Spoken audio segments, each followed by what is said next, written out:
रावण, कुंभकर्ण आदि का जन्म। भगवान विष्णु से भयभीत होकर राक्षस राज माली और माल्यवान पाताल में जा छिपे थे। यद्यपि वो प्राण बचाते फिर रहे थे, तथापि अभी भी उनके हृदय में देवताओं के प्रति विष भरा हुआ था।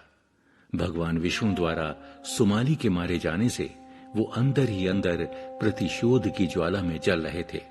इधर सुमाली वध से देवताओं में हर्ष की लहर दौड़ गई।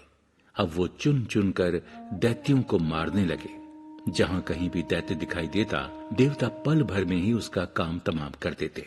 इस प्रकार पृथ्वी पर दैत्यों की संख्या बड़ी तेजी से कम होने लगी। दैत्य कुल का संहार होते देख माली और माल्यवान अत्यंत व्यथित थे, परंतु शक्तिहीन होने के कारण असहाय थे।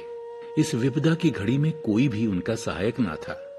ऐसी दुखद स्थिति में माल्यवान को दैत्य गुरु शुक्राचार्य का ध्यान आया, जो उस समय हिमालय पर भगवान शिव की आराधना कर रहे थे। केवल वही एक ऐसे परम तेजस्वी ऋषि थे जिनसे भगवान विष्णु भी भयभीत रहते थे। अंततः माल्यवान सहायता हेतु उस स्थान पर जा पहुंचा जहां दैत्य गुरु शुक्राचार्य ध्यान मग्न होकर तपस्या कर रहे थे। शुक्राचार्य ने माल्यवान से वहां आने का कारण पूछा। माल्यवान व्यथित स्वर में बोला, हे गुरुवर, जब से आप लंका को छोड़कर आए हैं, तभी से हमें निसहाय पाकर देवताओं ने हम पर अत्याचार करने आरंभ कर दिए। विष्णु ने मेरे भाई सुमाली का वध कर हमें पाताल जाने के लिए विवश कर दिया। अब वो एक एक कर हमारे सभी बंधु बांधवों का संहार कर रहे हैं। गुरुवर, इस समय हम भारी विपदा में फंसे हुए हैं। अब आप ही हमारा मार्गदर्शन करके उद्धार करें। घोर तप में लीन होने के कारण शुक्राचार्य देव दैत्य युद्ध के संबंध में पूर्णतः अनभिज्ञ थे। इसलिए जब उन्हें माल्यवान द्वारा दैत्यों के पतन का समाचार मिला तो वो पल भर के लिए विस्मित रह गए। फिर क्रोध में भरकर उग्र स्वर में बोले, माल्यवान, तुमने मुझे पहले सूचना क्यों नहीं दी? यदि समय रहते तुम मेरी शरण में आ जाते तो देवताओं का इतना दुस्साहस कभी ना होता। लेकिन अभी भी देर नहीं हुई है। यदि कोई शक्तिशाली और परम तपस्वी दैत्य तुम्हारे कुल का प्रतिनिधित्व करे तो तुम अपना खोया हुआ ऐश्वर्य, बल और राज्य पुनः प्राप्त कर सकते हो। माल्यवान, यदि तुम महर्षि पुलस्त्य के परम तपस्वी पुत्र विश्रवा से अपनी पुत्री कैकसी का विवाह कर दो तो उनके दिव्य अंश से उत्पन्न राक्षस तुम्हारे कुल का उद्धारक और देवताओं के लिए साक्षात काल होगा।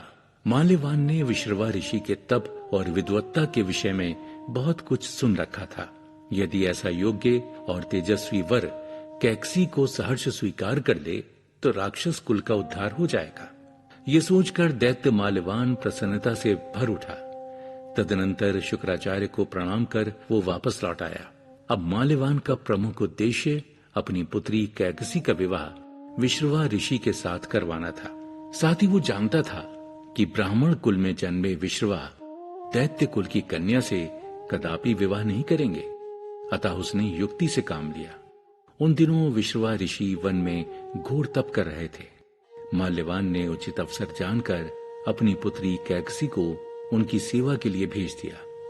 कैकसी जानती थी कि विश्रवा के अंश से उत्पन्न संतान ही राक्षस कुल का उद्धार करेगी।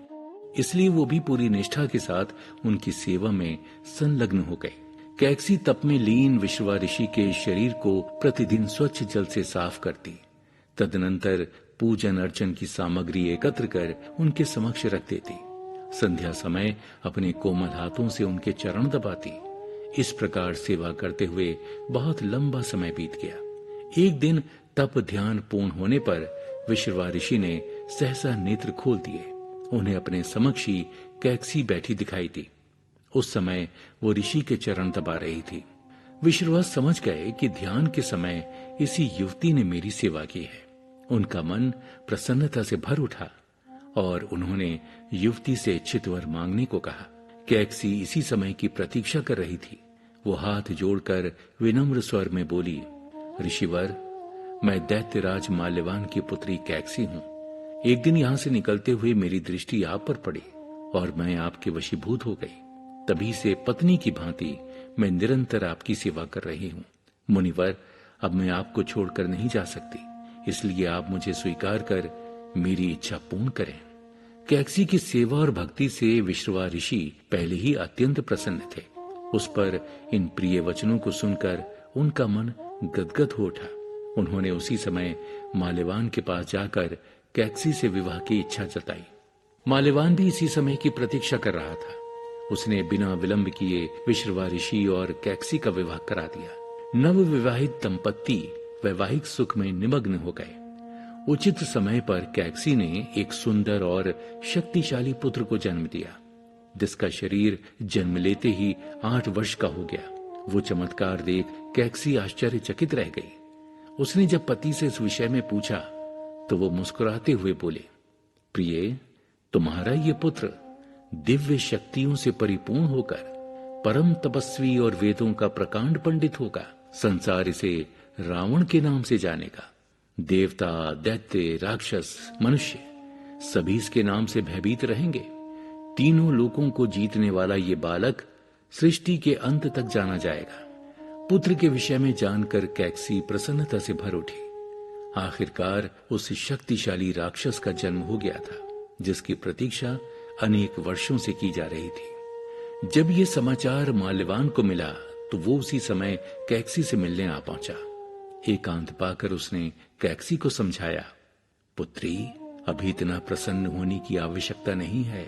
देवगण बहुत कपटी और छली हैं। उन्हें जब इस बात का पता चलेगा तो वो एकजुट होकर इसके विरुद्ध षड्यंत्र रच डालेंगे। उस स्थिति में ये बिल्कुल अकेला पड़ जाएगा। इसलिए तुम इसी के समान कुछ और शक्तिशाली पुत्रों के लिए प्रयासरत रहो, जिससे इसकी शक्ति में अमोघ वृद्धि हो। कैकसी पिता के संकेत को समझ गई। इसी परामर्श के फलस्वरूप कुछ वर्ष उपरांत उसने 2 और शक्तिशाली पुत्रों को जन्म दिया। उनमें से एक बालक कुंभकर्ण और दूसरा विभीषण के नाम से प्रसिद्ध हुआ। इसके अतिरिक्त कैकसी ने एक पुत्री को भी जन्म दिया, जिसका नाम शूर्पणखा रखा गया। इस प्रकार विश्रवा ऋषि और कैकसी के अंश से माल्यवान के राक्षस कुल की रक्षा हेतु 3 परमवीर योद्धा प्राप्त हुए। राजा प्रताप भानु को ब्राह्मणों द्वारा परिवार सहित राक्षस के रूप में जन्म लेने का शाप इस जन्म में फलीभूत हुआ। पूर्व जन्म का राजा प्रताप भानु ही इस जन्म में रावण के नाम से विख्यात हुआ। प्रताप भानु के भाई अरिमर्दन ने बलशाली कुंभकर्ण के रूप में जन्म लिया और साधु स्वभाव का धर्मरुचि इस जन्म में विभीषण के नाम से जाना गया। धर्म, कर्म और पूजा पाठ में उसकी रुचि इस जन्म में भी बनी रही। दोस्तों, अगले एपिसोड में जानेंगे कि कैसे रावण अपने नाना जी के कहने पर घोर तप करने चला जाता है। आखिर उसके मन में राक्षसों के लिए प्रेम और देवताओं के लिए क्रोध का बीज कैसे पनपा। रावण और उसके भाइयों ने वरदान में क्या मांगा।